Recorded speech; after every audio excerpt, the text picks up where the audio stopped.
Well, now that I've got the panel install in hand for cabin 2 and cabin 3,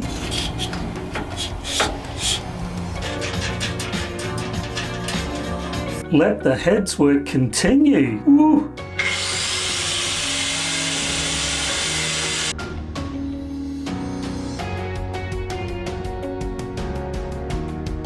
Well, these 3 pieces here are part of the cabin 2 panels.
Well, now that I've got the panel install in hand for cabin 2 and cabin 3, there's always more parts to the puzzle, people. I need to consider the installation of Vitus's engine controller, their version of a Morse control. I already pre-placed the position for this in the build actually, and so that little penetration for where this will fit has already been painted, which is good. But before I can continue with the installation of this little corner section, which has actually got 3 little panels, I need to make sure, I need to sort out exactly where the cables for the engine controller are going to actually travel to meet the engine. And if I need to make any modifications to any of these little panels, I'd rather do that before I actually glue them all together and fit them to where they need to go.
Let the heads work continue. Woo! It's time to get onto the main fit out here for the heads. As you saw recently, I did make a start with the coving in all the corners, but it's now time to get back to it and to get on to the main fit out here. And there's a list of things to do. I'm going to try and remember what they are. I do have my little list here to remind me. Number 1 was to cove all those corners. Number 2 was to sand and even grind to get that coving in a much better shape. The next thing is to use some fairing compound just to get that nice and smooth so that when I put the GRP or fiberglass tape over the top, it's nice and smooth. I need to fit this hob, which will just go down here on the sole, as well as this sole splash panel underneath my feet here. You can probably also see that I've just adhered some black rubber here, insertion rubber, against that bit of framing so that that panel won't rub on the steel and rub the paint off. And as mentioned, once the hob and that panel is in place, I'll then go about doing the fairing. After that, I'll put some GRP or fiberglass tape on all the corners around the hob and also where this sole panel meets the main sole. And then once that's done, what I am going to do is use the same fairing compound to create a fall on this shower base to direct all the water to the drain. And once that's done, I'm then going to put a layer of GRP fiberglass over this whole cabin sole. I'm not going to fiberglass this whole heads area. It really doesn't need it from a strength point of view. So I'll just continue that tabbing up. I'm not sure exactly, maybe 150, 200 mils along the bottom of those bulkheads, which I think will be enough. And once that's all done, I can then get on with painting all of this, which will be white. the same as I've used throughout Mistress.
Well, these three pieces here are part of the cabin 2 panels, just to go around that little section to accommodate where that exhaust host goes. So I've had to come up with a bit of a plan to close off that section around that little cutout. These three panels are made up, and what I've decided to do with these is permanently bond them together with epoxy glue so that they're one unit. They're only small, and I think joining them together will make a lot of sense to have it all in one piece, and then they can then be screwed in place to the main panel on the centre line in cabin 2, and then that aft engine panel closing off the engine bay area. So what I'll do, obviously sand the edges that are going to be bonded together, mix up some epoxy glue, pre-drill some fitting holes, and then clamp them together.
As mentioned in the last episode, everybody, the heads and the engine bay are the focus at the moment, so more of this good boatwork continues in the next episode. Tune in then. And of course, if you like this video, please give it a thumbs up. Please subscribe if you haven't. Click the bell so you get the notifications. Check out my website. And as I always say, leave a comment because I like reading what you have to say.